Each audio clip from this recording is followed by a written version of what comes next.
Hey y'all, and welcome to a special edition of Politibrawl. My name is Brian, and Trump gives a fantastic Veterans Day speech to the men who served to fight for the freedoms of Europe at the savage beaches of Normandy. But before we dive in, I want to give a quick shout out to our great sponsors over at Colonial Metals Group. The stock market might be good because Trump is winning, but you need to back up your assets as much as you possibly can with gold. And you can do that with my friends at Colonial Metals Group. Now, let's dive in.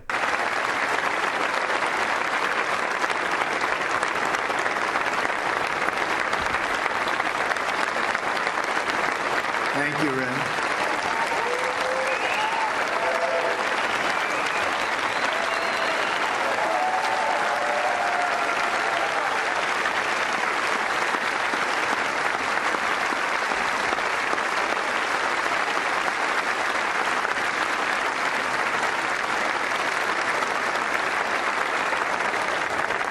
Nearly 2 hours in, unrelenting fire from these bluffs kept the Americans pinned down on the sand, now red with our heroes' blood. Then, just a few hundred yards from where I'm standing, a breakthrough came. The battle turned, and with it, history. Down on the beach, Captain Joe Dawson, the son of a Texas preacher, led Company G through a minefield to a natural fold in the hillside, still here. Just beyond this path, to my right, Captain Dawson snuck beneath an enemy machine gun perch and tossed his grenades. Soon American troops were charging up Dawson's draw. What a job he did. What bravery he showed. Lieutenant Spaulding and the men from Company E moved on to crush the enemy's strong point on the far side of this cemetery and stop the slaughter on the beach below. Countless more Americans poured out across this ground all over the countryside. They joined fellow American warriors from Utah Beach and allies from Juneau, Sword and Gold, along with the airborne and the French patriots. Private First Class Russell Pickett of the 29th Division's famed 116th Infantry Regiment had been wounded in the first wave that landed on Omaha Beach. At a hospital in England, Private Pickett vowed to return to battle. I'm going to return, he said, I'm going to return. 6 days after D-Day, he rejoined his company. 2/3 had been killed already. Many had been wounded within 15 minutes of the invasion. They lost 19 just from the small town of Bedford, Virginia alone. Before long, a grenade left Private Pickett, and he was gravely wounded, so badly wounded. Again, he chose to return. He didn't care. He had to be here. He was then wounded a third time and laid unconscious for 12 days. They thought he was gone. They thought he had no chance. Russell Pickett is the last known survivor of the legendary Company A. And today, believe it or not, he has returned once more to these shores to be with his comrades. Private Pickett, you honor us all with your presence.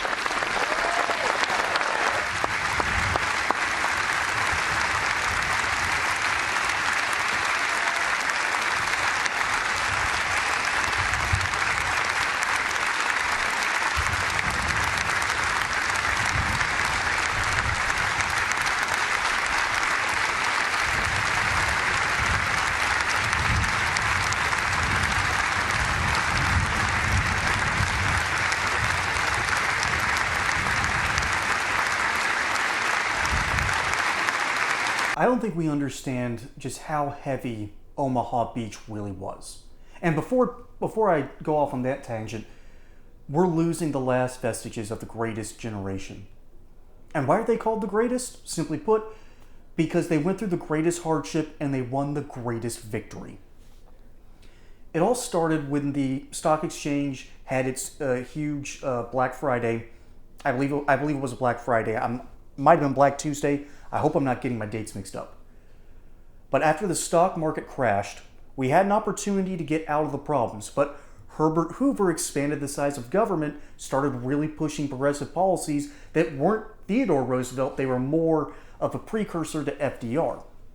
And then we passed the Smoot-Hawley tariff, trying to get a little bit more money from Europe, and it made everything worse.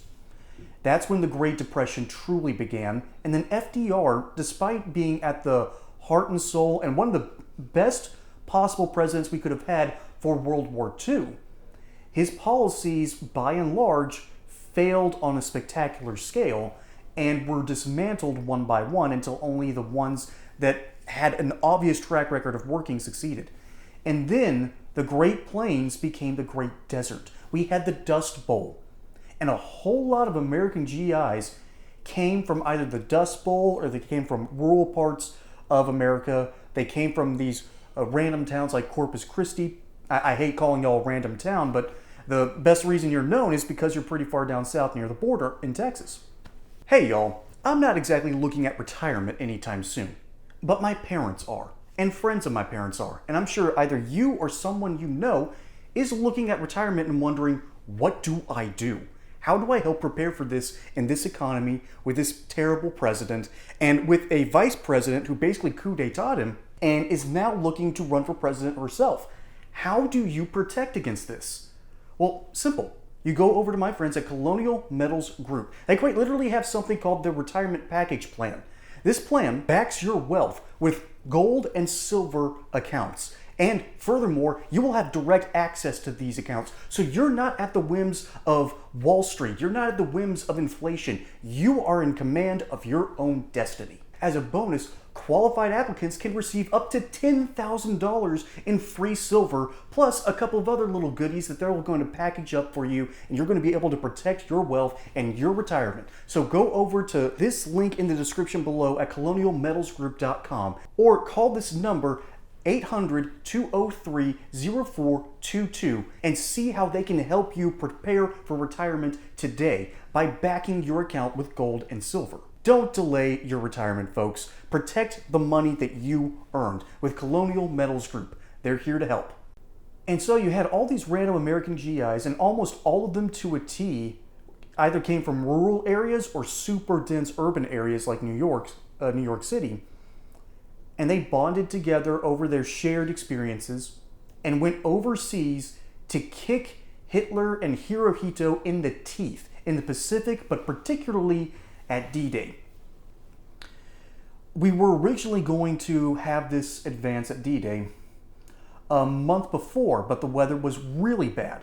The weather at the time at Omaha Beach was really choppy and the conditions weren't great. And furthermore, imagine storming this fortification. All right, you don't even need a pillbox. All you gotta do is stand up at the top and just aim down. That is how tough Omaha Beach was.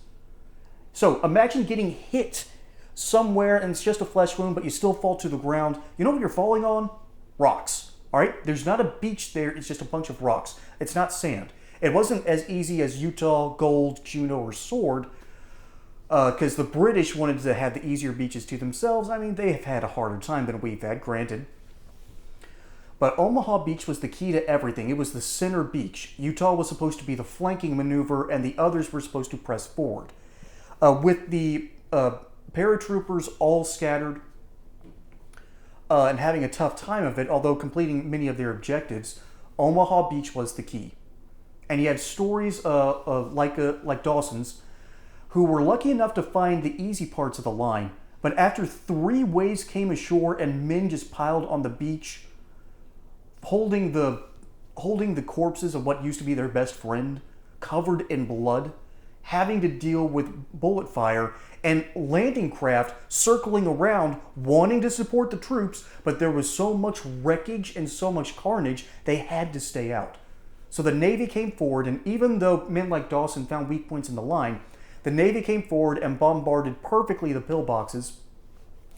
And finally, the men were able to fully break through. There were some small ones here and there.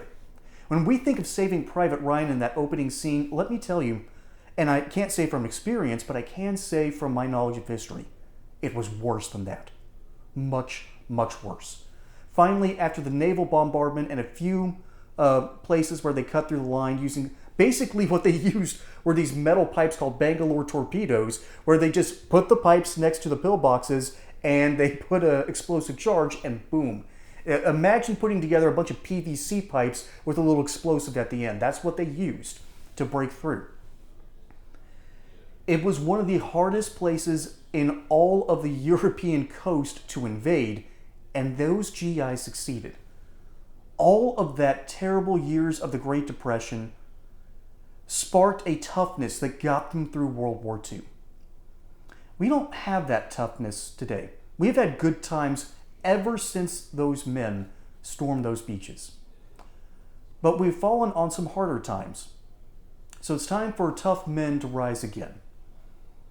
So we want to honor these veterans today, and we want to remind ourselves what kind of lifestyle they had and what kind of mentality that they take on in order to save an entire continent and other nations. We saved the Pacific, we saved Europe, we basically saved the entire world order because America finally said we've had enough.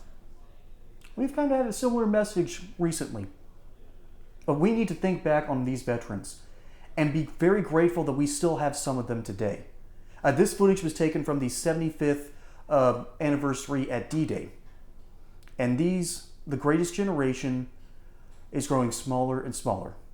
And today, we honor those men who served at the greatest war for the greatest good, perhaps in world history. Thank you to these veterans. Thank you, Trump, for giving a good speech. And thank you all for sticking around.